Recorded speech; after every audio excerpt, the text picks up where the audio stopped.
안녕하십니까. 오늘은 경영분석 어떻게 파악하나 쉽게 파악하는 방법 공부하겠습니다. 우리가 경영분석을 하기 위해서는 먼저 재무제표를 봐야 돼요. 그 재무제표란 대차대조표하고 손익계산서를 일컫는 것입니다.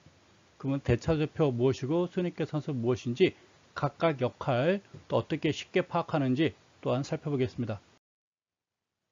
기업분석이에요. 지난 시간에 말씀드렸듯이 우리가 실무에서는 증권시장에서는 기업분석이라고 말을 하고 있고요. 학교에서는 우리가 경영분석 이렇게 표현하고 있습니다. 같은 말입니다. 재무제표를 보게 되면 즉 기업분석과 경영분석을 위해서는 재무제표를 분석하는데요. 그 재무제표에는 이와 같이 대차대조표하고 손익계산서가 있어요. 근데 대차대조표 손익계산서는 서로 별개가 아니라 같이 한 몸이에요. 같이 이해할 수 있는 거예요.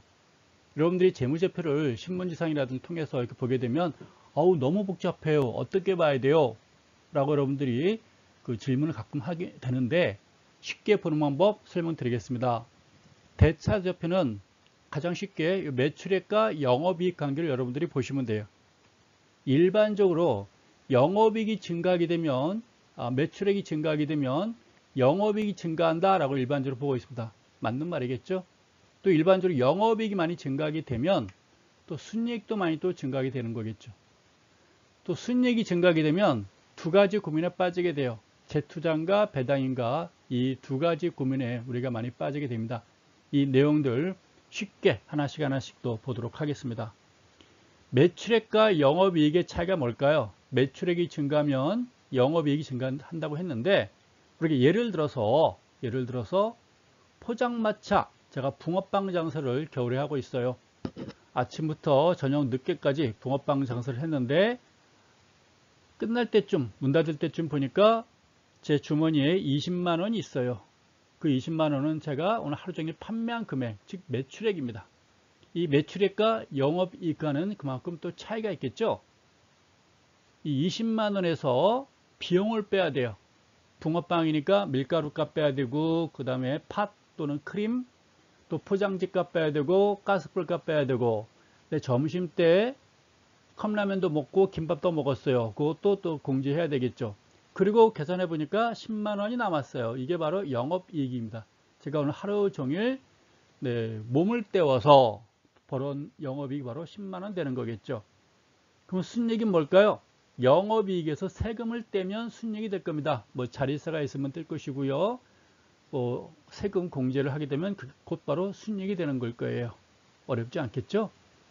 이 순이익을 우리가 돈을 벌게 되면 또 두 가지 고민을 하게 돼요. 재투자할 것인가 배당할 것인가.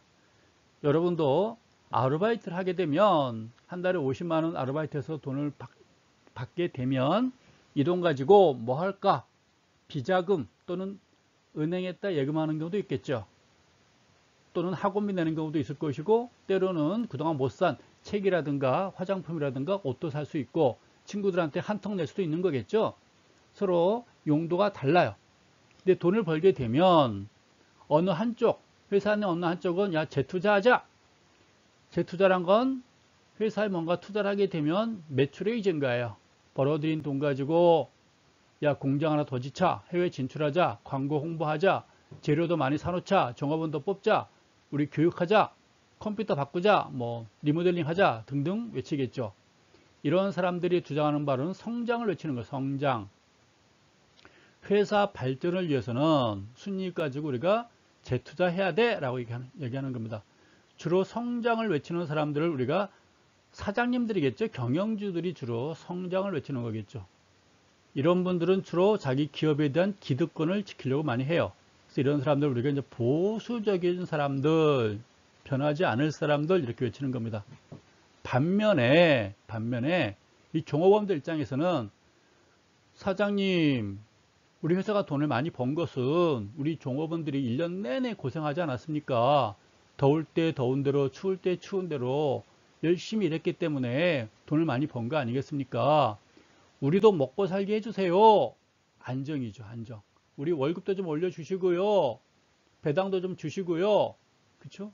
외치는 거겠죠. 그래서 주로 종업원이나 투자자들이 주로 많이 외치는 거겠죠.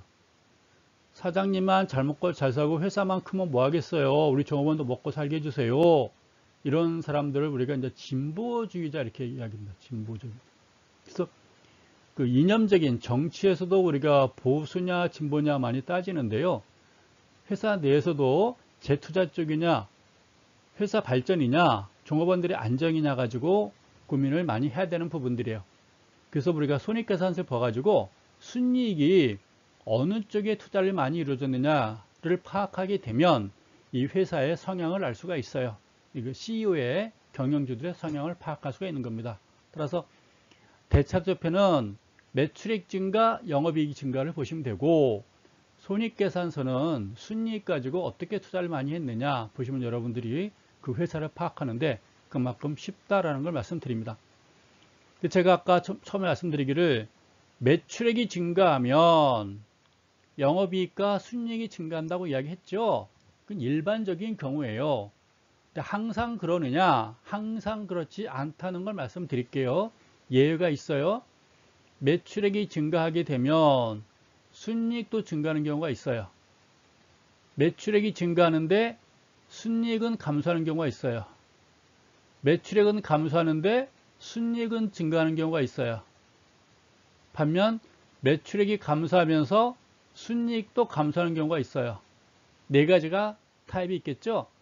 1번의 스타일도 있고 2번의 스타일도 있고 3번의 스타일도 있고 4번의 스타일이 있어요. 근데 여기서 두 개는 고민할 게 없어요. 1번하고 4번은 고민할 것도 없어요. 내가 어느 기업의 재무제표, 대차조표, 손익계산서를 분석하고 있는데 1번 같은 경우하고 4번 같은 경우는 고민할 게 없어요. 왜 고민할 게 없을까요?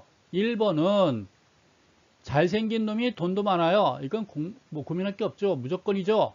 무조건 오케이. 그런데 현실은 내게 아니죠.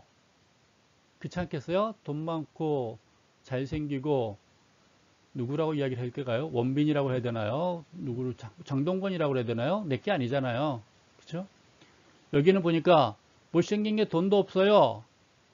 누구라고 그래야 돼요? 옥동자라고 그래야 되나요? 옥동자 돈 많은데. 어쨌건 못생긴 게 돈도 없어요. 이런 건 쳐다볼 필요도 없는 거예요. 1번과 4번은 우리가 쳐다볼 관심 가질 대상이 아니고, 근데 우리가 재무제표를 보게 되면 주로 많이 만나는 패턴들이, 대부분 패턴들이 매출액은 증가하는데 순이익 감소하고 있고, 매출액 감소하는데 순이익이 증가하는 것들이에요. 못생긴 게 돈 많고, 돈 많은 게 못생기고, 뭐 이런 경우 가지고 우리 고민하겠죠. 어느 거 고를까? 그렇지 않겠어요? 네. 1번 같은 경우는 이미 주가가 뭐 100만원, 200만원 올라가 있어요. 사기가 일반 투자자들이 사기 부담 가는 거고, 이거는 샀다면 같이 망할 수 있는 것들이죠. 그래서 이런 경우들이에요. 그럼 어떤 게 매출액이 증가하는데 순이익이 감소하는 걸까요? 2번과 3번 중에서 어떤 거 택해야 될까요? 그거 우리가 한번 파악해보자는 얘기예요. 매출액이 증가하는데 순이익이 감소하고 있어요. 어떤 경우일까요? 우리가 마트 가게 되면 골라 또는 1+1 세일하는 경우가 있어요. 또 가끔 동네 에 지나가다 보면 풍선 띄워놓고 도우미들이 춤을 추고 있어요. 음악 틀어놓고. 주로 보니까 신장 기업이에요. 오늘 1+1입니다. 50% 세일입니다. 그러면서 막 신장 기업하고 있어요. 그런 경우가 매출액은 막 증가하겠으나 순이익은 감소하겠죠. 1+1 세일하는 경우. 또는 매출액, 물건은 많이 팔리는데 순이익 감소하는 경우. 왜냐하면은 돈이 없어가지고 은행으로부터 대출을 많이 받았어요. 그래서 많이 팔아서 많이 번 거 가지고 이자 갖고 있는 거예요. 또는 많이 벌었는데 광고 홍보비에 막 쓰고 있는 거예요. 또는 많이 벌어가지고 종업원들 막 뽑고 있고 리모델링 하고 있고 공장도 막 짓고 있고 땅 더 사고 있고 이런 경우들이에요. 주로 그러니까 이번 같은 케이스는 매출액이 증가하는 얘기는 이제 막 신설 기업이에요. 시장이 확장되는 단계예요. 시장 점유율을 막 늘려가는 단계. 그래서 일반적으로 사이클로 보게 되면 성장기라고 볼 수 있겠죠. 그래서 매출액이란 곧 성장성과 일치하는 거예요. 매출액은 곧 뭐라고요? 성장입니다. 매출액이 증가한다. 성장하고 있구나. 그럼 3번 같은 케이스는 매출액 감소하는데 순이익이 증가하고 있는 것들이에요. 이건 뭘까요? 회사가요. 장사가 안 돼요. 즉 사양산업이에요. 사양산업. 사양산업이 돼가지고 팔리지가 않아요. 근데 건물이 10층짜리 건물이 있었는데 구조조정을 하게 돼요. 올해 2개 층을 종업원 구조조정해가지고 임대를 주게 돼요. 그 다음에 또 2개 층 또 종업원 감소해가지고 임대 주게 되고, 그 다음에 또 임대 주고, 그렇게 되는 거예요. 또 공장이 5개 있었는데 장사 잘 될 때 하나 팔고, 그 다음에 또 팔고, 또 팔고, 매출액은 줄어드는데 순이익은 증가하겠죠. 공장 팔게 되는 거니까. 그래서 이런 회사들은 시간이 지나게 되면 업종이 바뀌겠죠. 생산업체에서, 제조업체에서 임대업으로 바뀌든가, 또는 공장 다 팔고 나면 망하든가, 그래서 문 닫든가 업종 전환되든가, 주로 사양산업들이에요. 그래서 매출액이 감소한다 그런 얘기는 뭐라고요? 성장성이 떨어지고 있구나. 그래서 대차조표에서 가장 중요한 거는 매출액과 영업이익과 순이익을 있겠으나 재무제표는 제일 첫 번째 볼 게 매출액 증가를 보시면 되는 거예요. 그래서 매출액이 증가하는 기업을 사면 크게 손해볼 일은 없어요. 그 돈을 물건을 많이 팔았는데 그거를 어디에 쓰는지만 잘 보시면 돼요. 대출이 많아가지고 이자 갚는데 노력하고 있다. 근데 지금 경기가 불경기다. 그런 회사는 좀 위험하겠죠. 근데 투자를 하는 기업, 광고 홍보라든가, 뭐 새로운 공장을 짓고 있다라든가, 해외 진출하고 있다라든가, 뭐 종업원들을 막 또 늘리고 있다라든가, 새로운 사업에 진출하고 있다든가, 그렇다면 우리가 좋게 볼 필요가 있다. 그런 얘기입니다. 그래서 본 내용 쭉 살펴봤고요.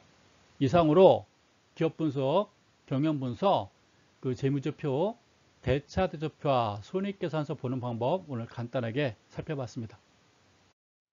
여러분 수고하셨습니다.